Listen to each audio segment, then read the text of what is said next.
اور انسان دنیا کو ہمیشہ کا گھر سمجھ کر کے مجھے ہمیشہ رہنا ہے جھوٹے گمان میں، اور دنیا میں ہمیشہ جینے کے سپنے دیکھتا رہتا ہے، اور چوری ڈکیتی بدماشی کرتا رہتا ہے، دنیا کے مال اکٹھے کرتا رہتا ہے، اور زندگی کا اگلے پل کا بھروسہ نہیں ہے۔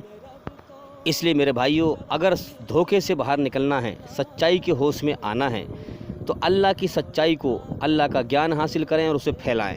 جتنی آپ اس میں محنت کریں گے، جتنی اللہ کی دی ہوئی عقل اللہ کے گیان میں لگائیں گے، اتنا ہی دھوکے سے نکل کر سچائی کے ہوش میں آئیں گے۔ اسی لیے اسلام میں سب سے اونچی اور چوٹی کی چیز کیا ہے؟ اچھائی کو پھیلانا، برائی سے لوگوں کو روکنا، یعنی جد و جہد کرنا، جہاد کرنا، برائی سے لوگوں کو روکنے کی، اچھائی کو زندہ کرنے کی۔ تو میرے بھائیوں، آج کے زمانے میں سچائی بتانے والے لوگ بہت کم ہیں، برائی اور گیان کے نام پر، دھرم کے نام پر دھوکہ پھیلانے والے لوگ بہت بے شمار ہیں۔ دین حق، سچائی کو پھیلانے والے جتنے ہوں اتنے ہی کم ہیں آج کے دور میں۔ اس لیے بھئی ہمیں چاہیے کہ ہم سچائی کو، یعنی اسلام قرآن کی سچائی کو، دین کی دعوت دلیل سے دیں، کیسے دیں؟ دلیل کے ساتھ۔ اور جو بھی ہمیں برائی ہم ثابت کریں، قرآن کی دعوت دینے کا مطلب کیا ہے؟ جھوٹ اور سچ کو صاف صاف دکھا دینا، تاکہ لوگ سمجھ جائیں اور سچائی کا راستہ، جن کو اللہ کی تلاش ہے ان کو اللہ کی راہ مل جائے۔ تو جب ہم برائی کو ہم پیش کریں کہ بھئی یہ دھرم کے نام پر یہ برائی ہے اور یہ اس طریقے سے غلط ہے، دلیل دے کر ہم اسے جو ہے سمجھائیں، اور پیار محبت سے ہمارے چہرے پر گھمنڈ نہ چھلکے، تکبر نہ چھلکے، بلکہ سادگی چھلکے، تاکہ لوگ دیکھ کر سکون پائیں۔ ہمارے چہرے پر سچائی چھلکے تاکہ لوگ دیکھ کر سمجھ جائیں کہ یہ سچائی بتانے والا ہے، تاکہ لوگوں کو یہ نہ دکھائی دے کہ یہ کسی لالچ سے کر رہا ہے یا اپنے گیان کی، اپنے علم کی ہم پر دھونس گاٹ رہا ہے، بلکہ لوگ یہ سمجھیں کہ یہ ہمارے بھلے کے لیے کر رہا ہے، سچائی کو پھیلا رہا ہے۔ اور جتنے بھی جو ہے باطل دھرم ہیں، شیطانی دھرم ہیں، شیطانی دھرموں کا گیان حاصل کر کے دلیل سے قرآن کو سچا ثابت کرو، تب لوگ مانیں گے۔ اور اسی لیے مناظرہ بھی کرو۔ مناظرے کا مطلب ہے کہ دو دھرم والے بیٹھ کر کے بات کریں کہ آؤ بھائی سچائی پر کون ہے۔ ہم دلیل سے بات کرتے ہیں کہ تم سچائی پر ہو یا ہم سچائی پر ہیں، تمہارا طریقہ صحیح ہے یا ہمارا طریقہ صحیح ہے، تمہارا دھرم صحیح ہے یا ہمارا دھرم صحیح ہے۔ اس بارے میں دلیل سے بیٹھ کر بات کرنا اور جھوٹ اور سچ کو دکھا دینا۔ تو پیار محبت سے بیٹھ کر ایک دوسرے دھرم والے اور سچ اور جھوٹ کو دکھا دینا پیار محبت کے ساتھ، تاکہ جو لوگ کنفیوز ہیں، جن کو سچائی کے راستے کی تلاش ہے، ان کو سچائی کا راستہ مل جائے، اللہ کی ہدایت مل جائے۔ اس لیے بھائی موت آ رہی ہے، دنیا سے جانے کا وقت قریب ہے، اللہ کے سمبندھ میں لاپرواہی نہ کریں، اس کا گیان حاصل کریں۔ اس لیے میں بار بار کہتا ہوں کہ ہمارے چینل کے اندر جا کر کے ایک ایک کر کے سبھی ویڈیو دیکھیں اور سنیں، تاکہ جلدی سے جلدی اندھکار سے نکل کر روشنی میں آ سکیں۔ اور بھائی میں امید کرتا ہوں کہ سوال کا جواب ہو گیا، اور بھائی انشاءاللہ اللہ نے چاہا، ایشور نے چاہا، اگر زندگی رہی تو پھر ملاقات ہوگی۔ السلام علیکم ورحمۃ اللہ وبرکاتہ۔